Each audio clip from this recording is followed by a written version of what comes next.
Accountability. I think the most important thing to understand about Alex Pedersen is that he's not taking corporate money. Is that what I heard from him? So, That's what they'd like to have you know. oh, okay. Yeah, cool.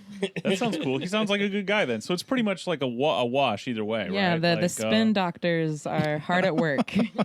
I did see a banner on Amazon. I was on there just searching, maybe getting some shoes. You can get anything there. It's amazing.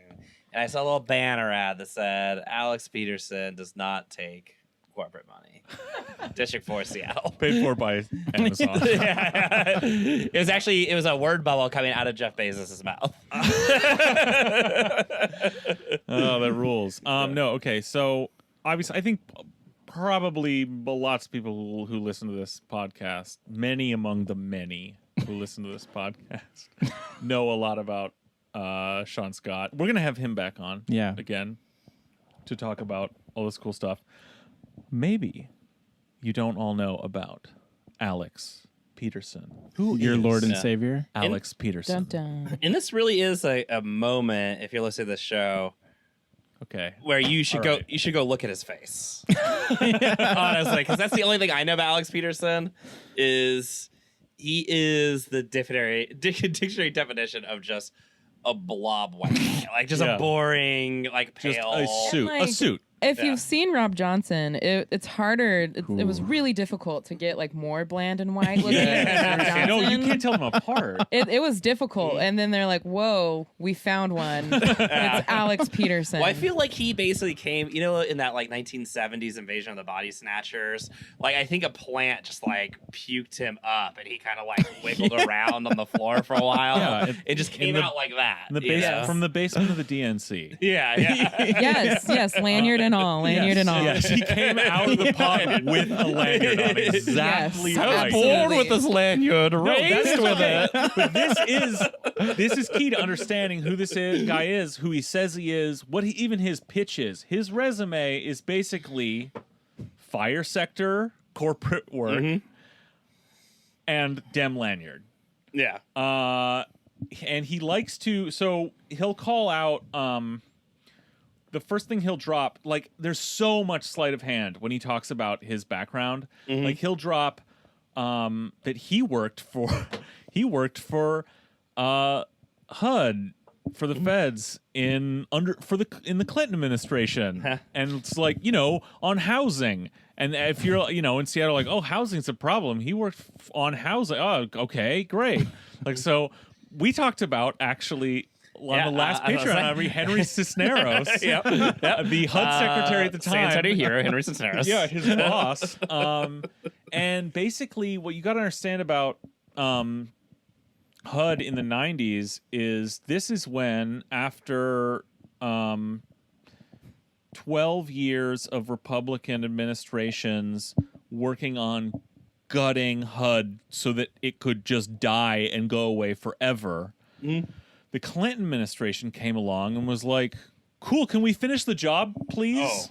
Oh, yeah. So, like, what happened, it was like, they came in not knowing what they were doing, really, the Clinton administration, but eventually decided the plan was, let's try and, like, beat the Republicans on, fiscal austerity, basically, and try and, help Newt Gingrich and Grover Norquist shrink the federal government to the size it could be drowned in a bathtub. And Henry Cisneros, the Clinton Cisneros plans to, quote, reinvent HUD, Housing and Urban Development. And that basically meant, what that reinvention plan was after they saw that, they weren't going to get through any more spending through the Newt Gingrich Congress after 94. In 95, they proposed this reinvention, which was basically privatize and thus sell off, get rid of all federal public housing in America. And they went, it's like this, it's a classic sort of plan and smokescreen, convoluted, like, liberal bullshit that you're You familiar just with. described Alex Pedersen's whole campaign. Yeah, exactly. It's the All same I'm kind of hearing is thing. he's got experience. It's like where, it was like, we're going to transition to public-private partnerships, and then there's going to be vouchers for people who are displaced, and then this is, we're going to pay for upgrades that then it can go out, and then the market will blah, blah, blah. And it just sounds like a bunch of complicated nonsense, the effect of which is to get it off the books, make it go away, and then let the market demolish it. And these vouchers, barely anyone was able to basically ultimately qualify for them it's the trapped between the standards for qualifying, the tests for qualifying, and just the availability of housing at rates that you could use that voucher and make up the difference with, because they demolished all the fucking public housing. But the market was going to provide. Yeah, so the market. Just as it's done here. So that is like that's the HUD administration that he worked in. So when he says he has a background in public housing, understand that he has a background in fucking bulldozing it. Yeah, well, he can make a public-private partnership. He can make deals. Yeah, he is council member deals. Dude, he is literally council member deals. In the he's like, this is him in Greg his, is pouring over his dossier in the right now. Stranger- Papers are falling everywhere. in the Stranger interview. Natalie Graham did interview him. This is back in January where he got in. He's like, on the subject of like housing and the fact that the other thing is he's worked fire sector, finance, and corporate real estate, international real estate firms, and he'll throw this down like, I was working on affordable housing and fine. Not even going to look into it. What if he was? I don't give a shit. He was working for corporate finance and real estate, and I'll get to why it doesn't matter. But this is in the Stranger interview. This is what he says. I know how the numbers work. I know how to make the deals pencil. Let's look at that. Let's help you get there. That financial knowledge will really be helpful so that we can craft the right balance of policy to increase affordable housing. For example, to encourage more affordable housing to be built on site instead of built in and go into a fund. Anyway, did they have to reboot him right there? Right. He's basically saying like, I'm a finance guy. And I have this expertise. That's the problem, which is this gets into the way he talks about it. He's like, this is this old conservative trope that we've talked about when it comes to public programs, which is, what's just or problems that could be solved by public problems. Well, what's just not working is the details. It's the minutia. We're losing money on the margins, and the administration of it isn't effective. There's not transparency. Yeah. And we know that's bullshit, and that's all he really has to offer. So the other thing on his resume, as we talked about, in addition to being extremely cool. So fire sector and lanyard, but not just lanyard for the feds. Lanyard right here in Seattle. God bless him. Staffer for Former city council member, Mr. Tim Burgess. Oh, yeah, allegedly. Tim Burgess is coming into the story. Mr. Bucks. He's like Mr. Monopoly Man of Seattle, basically. Yeah. And also, Tim Burgess, get your hooks out of your Wikipedia page, my friend. Liberate Tim Burgess' Wikipedia page. Brian, abort. Yeah, we love Tim Burgess. We're big friend of this show. Yeah. We have been advised by legal counsel that Tim Burgess is a friend of this show. Yeah.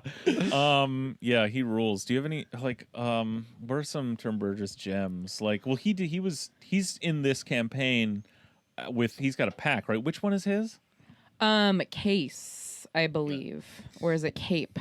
I get the two mixed up because it's like one letter is off and my mind is just like, oh, they're the same. Case is the Chamber of Commerce one. Yeah. So he's the Case pack, the Chamber of Commerce one. He is helping organize that one, I believe.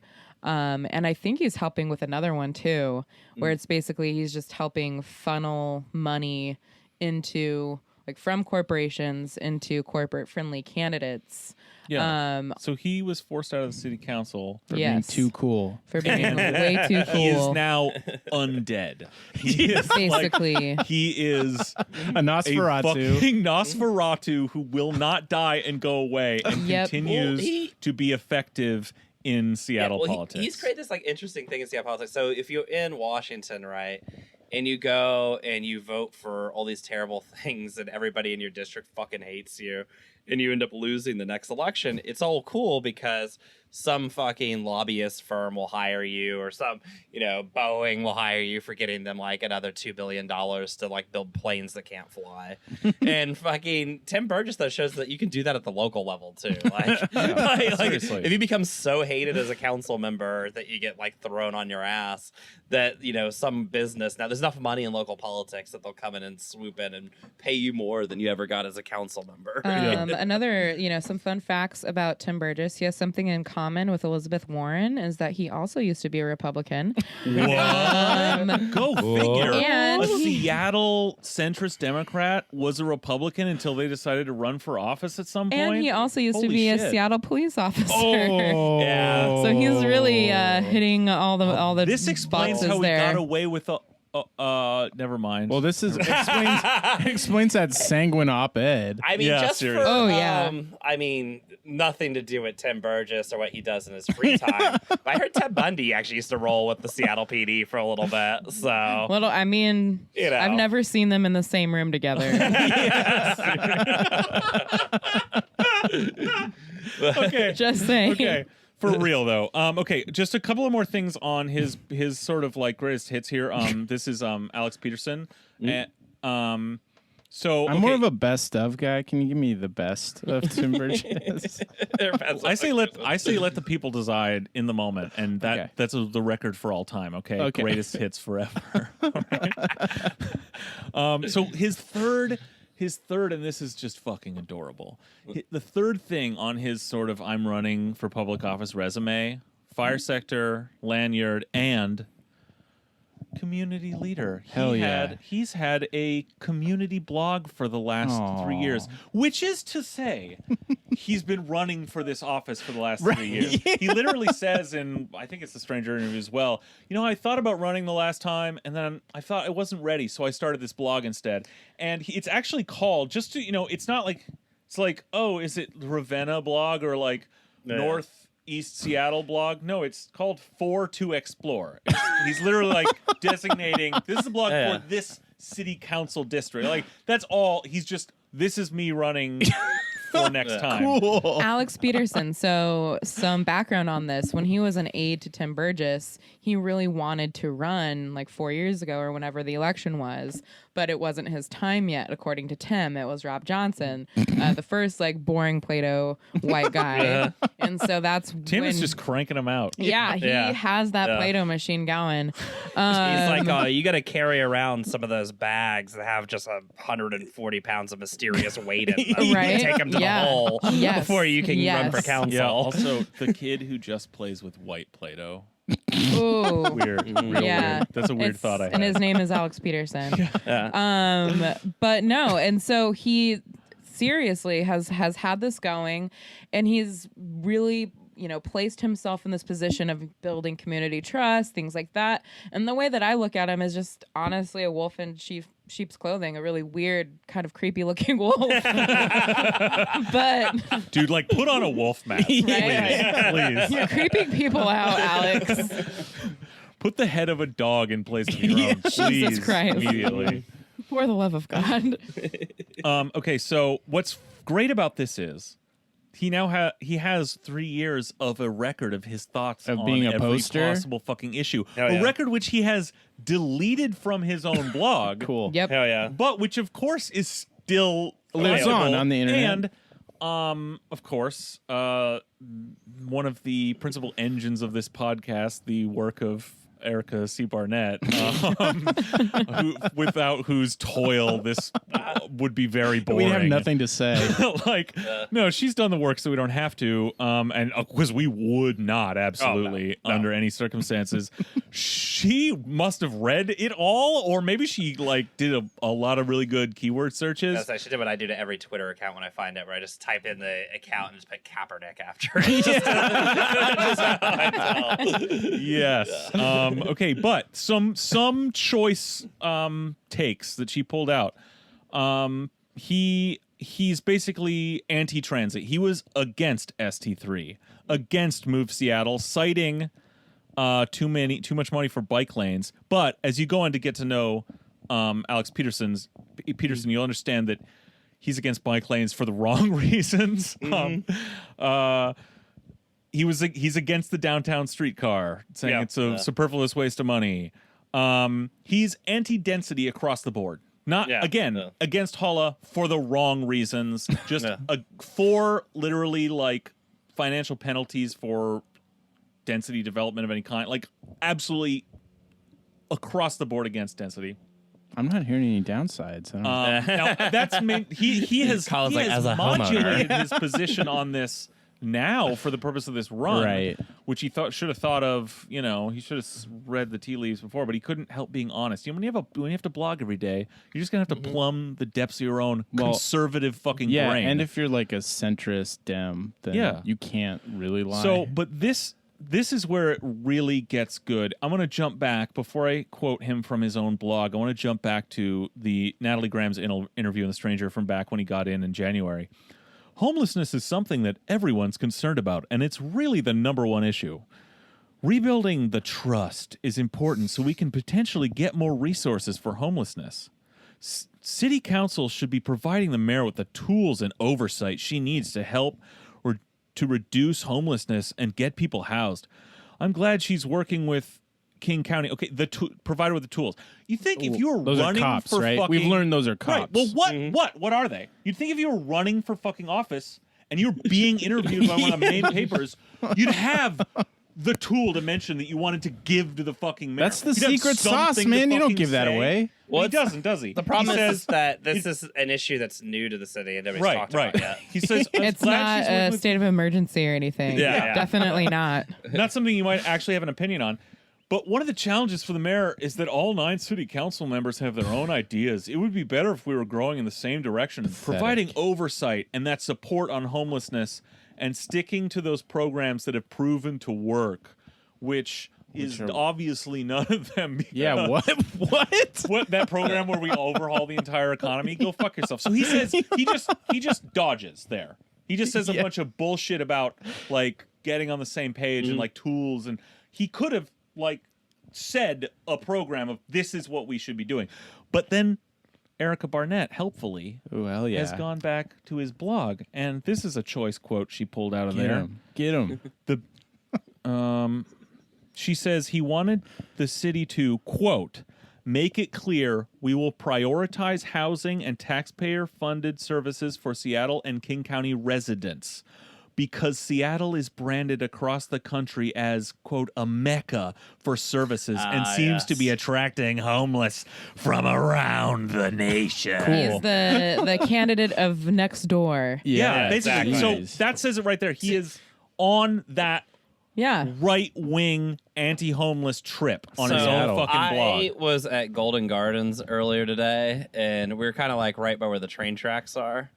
And I will say that, like, as the train would go by, the like cloud of hobos jumping off the train, like with their bindle sacks. Oh yeah, you know, it was like raining down. So yeah, maybe he's got a point. We've talked about it before. This is the oldest trope on homelessness that there is. I've never lived in a city where the homeless people were from that city. Yeah, they're always from somewhere else. It's amazing. It's a big circuit, you know.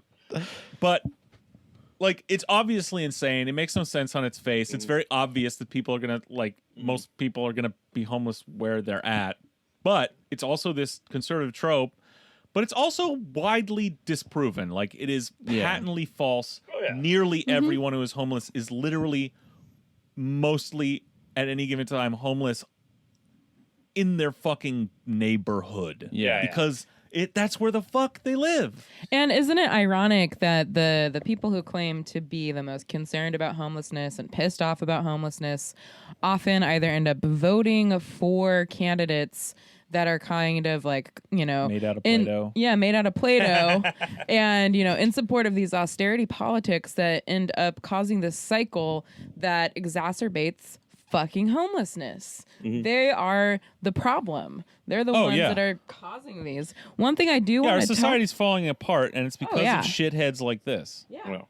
I want to talk a little bit about how Pedersen and his campaign are positioning himself as this anti-corporate candidate, that he's not taking corporate money because they're kind of splitting hairs over, these PACs are independent expenditures, which if you're not in the political world, it's basically an entity spending money for you. So they're not giving money to his campaign. They're just spending money for him. It sounds like he's clean. So he's totally fine. Love to live in the gray. Right? That rocks. And so they say, oh yeah, he's come out against it. He's come out against these corporate PACs. I'm like, that's weird. So the only remotely negative thing that I have seen or read, heard him say about this, and I'm not trying to give him ideas that he needs to come out against them more. Please don't, Alex. Whatever. But anyways, the only thing that he has said is that the democracy voucher program really encourages candidates to get out and doorbell and meet with voters. A thing candidates should probably do. And then he says, Pedersen said, even if outside groups fund negative ads later in the campaign, voters will remember his efforts. Quote, they'll care more about that than some hit piece they get in the mail later from a special interest group. So this came out, let's see when this came out. This came out May 2nd. At that point, there had been no negative ads that came out. His former boss had yet to run. Yeah, so I'm just like... against people in his district. That is the most negative thing he has said about corporate money. Right. Look, and who cares? Like, obviously he has to position himself. If you're a spineless, like, Play-Doh man, ideologically empty centrist Dem, you don't actually give a shit about anything. No.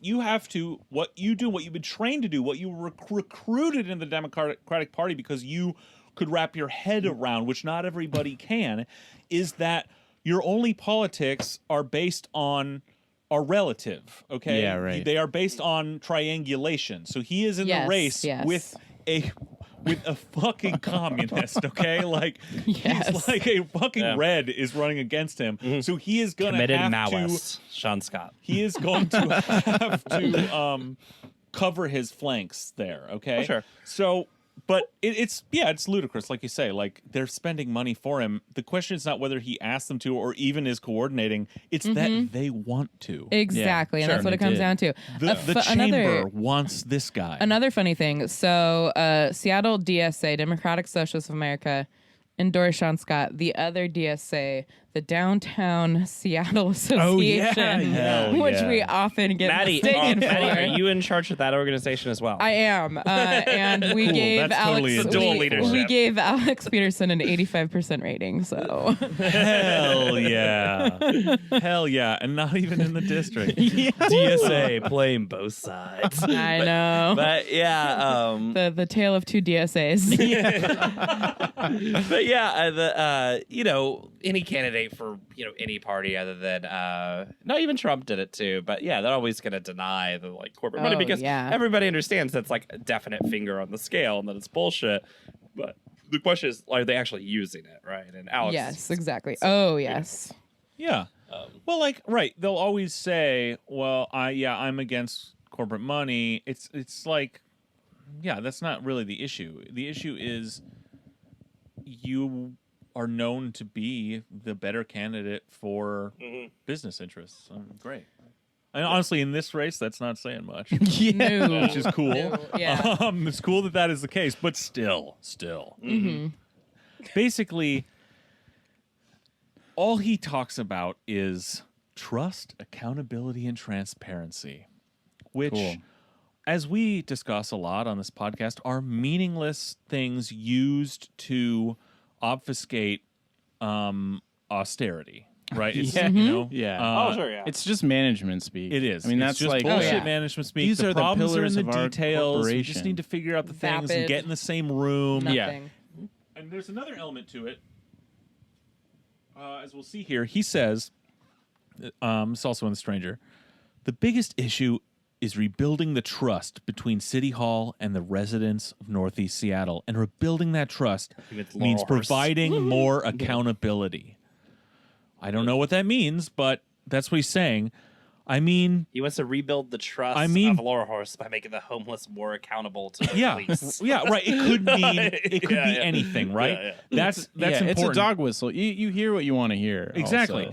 also. While he has to say nothing. Yeah, right. And he says, I mean, being more responsive to residents and small businesses, he has to throw that in there, and being more transparent in what's coming out of City Hall and using input from residents. I think that's a top issue that goes blah, blah, blah. I mean, yeah. Okay.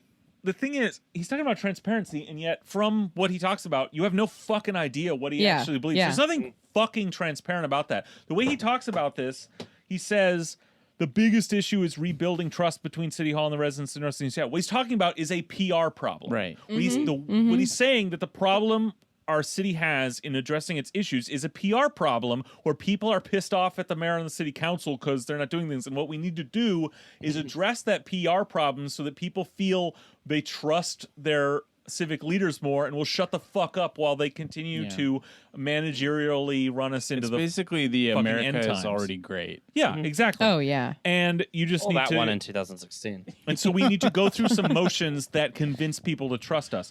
And the transparency thing, I think, is really emblematic because he's full of shit. He's not transparent about anything. Like I said, you could apply this to anything. He could apply him saying like he knows the numbers and his financial expertise to him, more effectively persecuting homeless people. Like he's not saying I don't otherwise. know if he could do a better job than Durkin on On that, honestly. the other hand, Speaking of the goat. Sean Scott and candidates like him are transparent about, and Sean Scott is very transparent about exactly the things he wants to do, and even farther about his entire view of the world, his analysis of why we have the problems we have, not just what they are, and they're not just some managerial horseshit. That's transparency, and that is why you can have trust.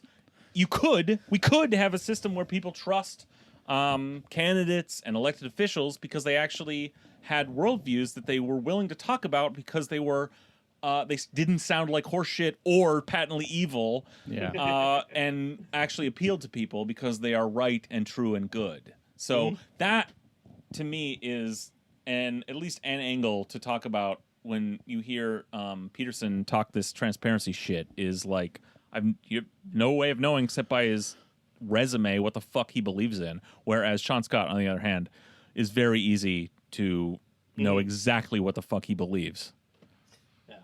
Well, and because politics are open, you could even venture a guess if a new issue comes up about where he'd be on it, right? So, yeah, which is the positive. And I mean, and you can't do that with a Democrat. Yeah. You cannot. Which is why because know there's a triangulation coming. Yeah. They could end up on after the fucking bones are thrown. Yeah, right. And the consultants paid off. They could end up with any mealy mouth equivocation on fucking anything, or they could just have the most right wing position. There's just no way of knowing because they won't tell you what their real beliefs are. Who do you want? Someone who is accountable to people, a movement they're building, collective power, or do you want someone who is accountable to the consultant class, Amazon money, PACs that don't have these spending limits, things of that nature? Someone who is putting out really vague plans with vapid nonsense, and that's Alex Pedersen, or insert whatever name here that Seattle's so used to. The Shama Sawants, the Sean Scotts, they are about movements. And when you're more based in ideology, when you're more based in ideas that are, more material with more material analysis, you're not left guessing. You're not in the dark. It's not like who gave them money this morning. Right? Well, and it could be who gave them democracy vouchers, which are good things. And of course, Alex Pedersen is taking democracy vouchers, but he has all of this corporate, PAC money too. And it's not to circle back to that yet again, but it's important to, take that into consideration with like, how is he crafting these plans for homelessness? Of course, he's getting, input from those organizations or consultants, et cetera. And you're exactly right with the triangulation nonsense is that you really don't know what you are going to end up with. And I think that's why ultimately Plato's kind of a good metaphor is that it's just constantly kind of like forming and reforming into whatever image the corporate class in Seattle wants him to look like and serve. It can It's take the any thing. shape. You Yeah. just know It in is the end it's literally going to the smell thing. weird. Yeah. Yes, exactly. And I mean, the thing about like Sean Scott having an organization behind him is actually really important. During the previous vote, Jesus Christ, during the primary, there was all the stuff about Emily Myers, and like they tried to do the usual like Bernie Warren thing of like, her and Sean Scott are basically the same thing, so just go with Myers. And even if that were true, which it wasn't, the issue is like at this point when you think about politics, when Alex Pedersen gets into office, it's not just gonna be him in city council, it's him with Jeff Bezos and Jeff Bezos' money, right? And so it's like, if you want somebody in office, it can't just be that person. You need an actual like political organization like with them who is going to, force the issue, right? Because they'll be there with 7 aggressively anti-council members and a mayor who wants to kill everything. Yeah. And, if it's just them in the room, it's not going to work.